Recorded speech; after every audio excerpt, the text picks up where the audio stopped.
चाहिँ त्यो Guinness book world रेकर्डमा नाम लेखाउनलाई किताब बेच्छ है। यहाँ त के अरे यहाँ त त्यो कारखाना चलाउनलाई पैसा नभएर पो गरे हो। म चाहिँ गर्दिनँ। तिमीहरूलाई कसैलाई चाहिँ गिनिज बुक अफ वर्ल्ड रेकर्डमा धेरै किताब बेच्यो भनेर गर्नु इच्छा छ भने तिम्रो गर, मलाई म चाहिँ गर्दिनँ भनेर भनेको थिएँ कि। तपाईँलाई पनि यो गिनिज बुक अफ वर्ल्ड रेकर्डमा किन चाहियो नाम राख्नु पर्यो, म त्यो अचम्म लाग्छ। म बोलेँ एउटा त्यो हामीले न्यायाधीशको गिनिज बुकमा हुँदा त्यो उसको नाम हो, देशको नाम हो। त्यो मात्रै त नर्मली हजुरको डिआइडिएमा चुनरीवाला बाबा हुनुहुन्थ्यो एउटा इन्डियामा, अन्न पानी मात्रै नखाएकोलाई संसारले रिसर्च गर्यो है। मेरो शरीरमा हजुरलाई फेरि मैले बुझाएँ, मैले मेडिकलको कुनै पनि चिज खाँदा, औषधि खाँदा जतिसुकै डे टु डे जतिसुकै पोइजनिङ बराबर हुँदा यो कुरो भारतको सम्पत्ति, नेपालको सम्पत्ति।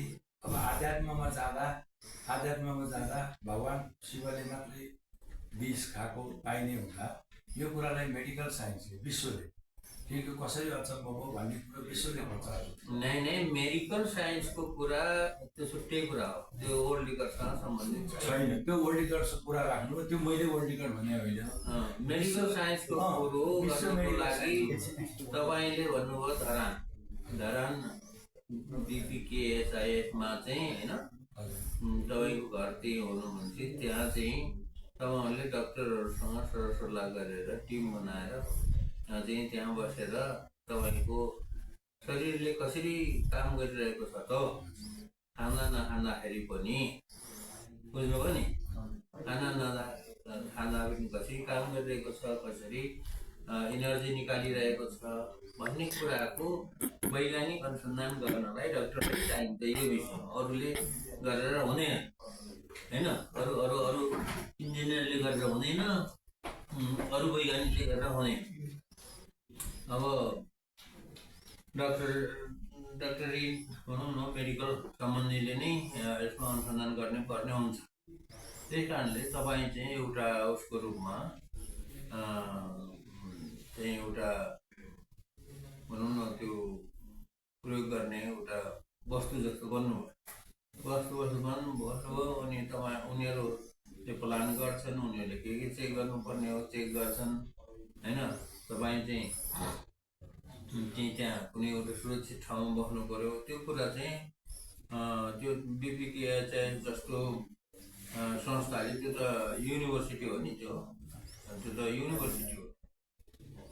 त्यस्तो त्यहाँ चाहिँ धेरै डाक्टर, औषधि लेख्ने डाक्टर मात्र हुँदैनन्, अनुसन्धान गर्ने डाक्टरहरू पनि हुन्छ विभिन्न विधाको। त्यहाँ त्यस्तो एउटा इन्स्टिट्युसनले गर्नुपर्ने कुरा हो।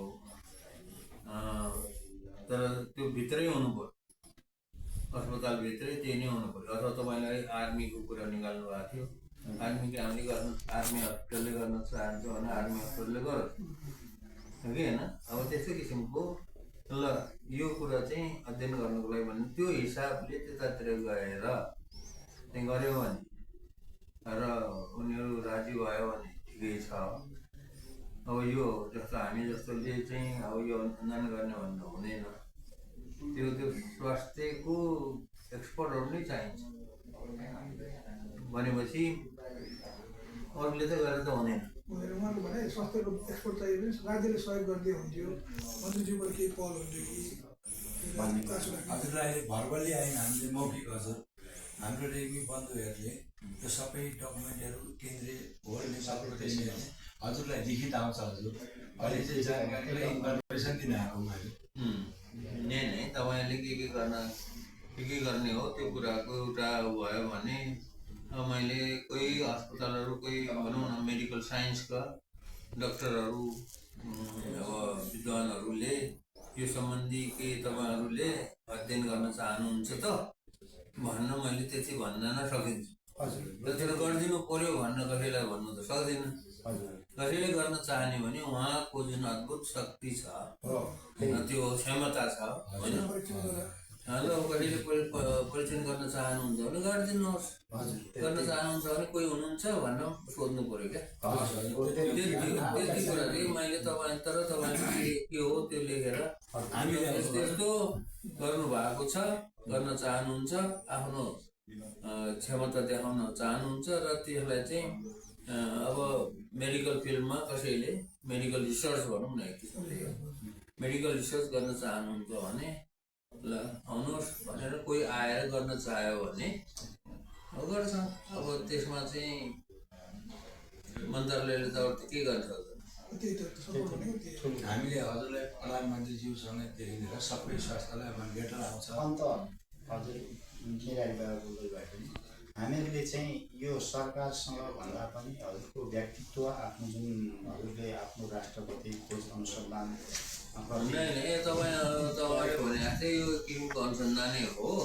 यसलाई चाहिँ बढी खुसी भएकोले विज्ञानको क्षेत्रमा अब इन्डियामा किन गरेन? अब मोदी जस्तो मान्छेले उसले त नाय त त्याग भनिसकेर अनि त्यहाँ त्यागेर हाम्रै प्रपर्टी बनाउँछौँ भन्न खोजेपछि उहाँ त प्रोपर्टी भन्ने हुँदैन क्या। यो कुरामा प्रोपर्टी भन्ने के को प्रोपर्टी हो? मान्छे को मान्छे कसको प्रोपर्टी हो? हजुर त्यो दिनको जिन्दगीमा म कसको प्रोपर्टी, तपाईँ कसको प्रोपर्टी? हजुरको ठुलो विचार कसैको प्रोपर्टी कोही छैन, कसको प्रोपर्टीको हुनु? त्यस कारणले त्यो प्रोपर्टीको अब कुरामा त म हुँदैन।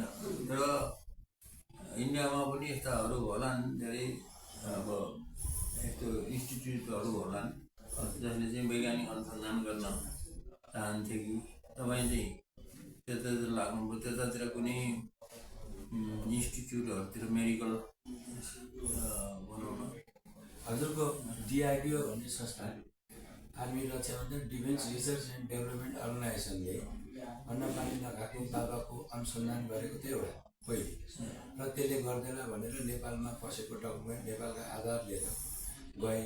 अनि नेपालभन्दा इन्डियामै बसेर गर्नुपर्छ भनेर पटनामा पनि म निराएर बसेँ। 18 महिना इन्डिया बस्नु पटनामा मैले प्रमाणित गरेपछि सम्मानित गर्नुभयो मन्त्री सन्त्री सबै लिएर रिफर गरेर डिआरडिओ गयो। डिआरडिओमा सबै डकुमेन्ट गरेर अनुसन्धान गरिदियो भन्दा अब नेपालको भएको हुनाले उहाँहरूले गर्दिनँ भन्नु भएन। झुलेको झुले हुँदा रक्षा मन्त्रीसम्म वरिष्ठ हो भने सबैले ट्रान्सफर भएन।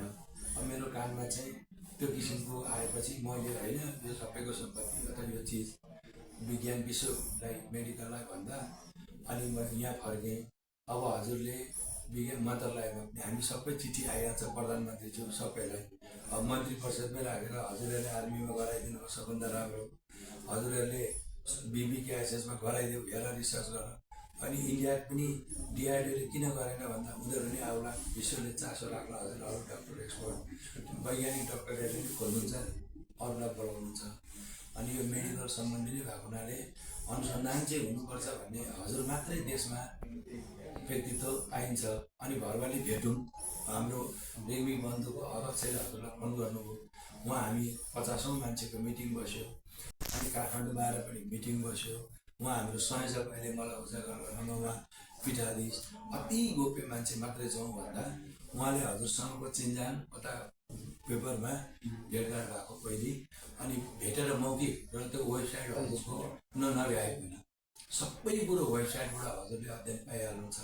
त्यसलाई चाहिँ अलिकति मिहिनेत गरिदिएर अनि हामी पेपर डकुमेन्ट टिमले सबै लिएर आउँछ। हजुरको प्राइम मिनिस्टरदेखि रक्षा मागे सबैले गरेर दिन्छौँ। त्यति भन्न हजुर यति व्यस्तता होला। हजुर हामीलाई धेरै समय दिएको, हामी माफी चाहन्छौँ हजुर। अब त्यही हो, अब यस्तो किसिमको रिसर्च गर्ने मान्छे चाहियो कि हजुर डाक्टर मात्र भएर त्यो औषधि गर्ने डाक्टर भएर भएन, रिसर्च गर्ने मान्छे हो। चाहियो। त्यही हामीहरूले सबैभन्दा आशा गरेकै थियो, रिसर्च खालि के हो भोलि राज्यले माग्यो भने त विदेश पाउँछ नि। अथवा हामीले एकैछिन उहाँलाई सिसी क्यामेराको निगरानीमा हामीले 20 दिन 22 दिन 25 दिन जति पनि राख्न सक्ने भयौँ हो त। अब यो राजेन्द्र रेग्मी अब 10औं तहको कर्मचारी पहिला तपाईँले काम गरेको पहिला म युनिभर्सिटीको हजुर फर्स्ट क्लास कर्मचारी पहिला मैले सबै उहाँको फ्युचर चाहिँ ब्याक फ्युचर चाहिँ अब त्यो जागिर छोडेर अनि उहाँको अलिक शरीरमा त्यस्तै छन्दहरू के चाहिँ जन्मेको 6 दिनदेखि नै के हुने, त्यहाँबाट 16 वर्षको उमेर त्यति हुने, के बिमारी हुने, के हुने, अनि त्यस्तै हाम्रो अब पुरानो पाराले केही गर्यो, केही डक्टरको औषधि गर्दै गर्दै यस्तो भयो। यहाँसम्म यही रिसर्चको कुरालाई चाहिँ अलिकति अरूसँग गएर अरू मन्त्रालयमा गएर कुनै अर्थ राख्दैन। मै हो भने डक्टर महावीर पन्तसँग भयो भने हुन्छ, भएन भने हुँदैन भन्ने मान्छे भयो। हाम्रो सपना पुरा हो। अबहरूले त्यसमा होइन, त्यही रिसर्च खोज्नु पऱ्यो। त्यति हो। रिसर्च गर्ने मान्छे अब कसैलाई रिसर्च गर्ने भन्ने कुरा कसैलाई यो रिसर्च गर भन्ने होइन क्या, रिसर्च आफै गर्छु भन्ने मान्छे आउनु भयो। त्यति अनुसन्धान भन्ने कुरो जोसुकै जति पनि वैज्ञानिकहरूले कसैले यसो गर भन्नु गरेको त होइन नि त। वैज्ञानिकहरू आफैले म रिसर्च गर्छु भनेर अनुसन्धान गरेर कुनै चिज निकालेको हो नि त। त्यस कारणले यो रिसर्च गर्ने भन्ने कुरा कसैलाई जागिर दिए जस्तो ल फलाना नियुक्ति गर्ने र यिनीहरूले रिसर्च गर्ने भन्नु त्यो हुँदैन क्या। मन्त्रीज्यूले के भन्नुभयो, रिसर्च गर्ने कसैको इच्छा छ भने आऊ भनेर म भन्छु भनेर भन्नुभयो। होइन, अनि त्यो यो यस्तो कुरो त अब त्यो मान्छे हटाएर नियुक्ति दिएर गरेर गर्ने चिज होइन। हुन्छ, त्यही हो। अलिकति त्यसलाई चाहिँ वेबसाइटको बारेमा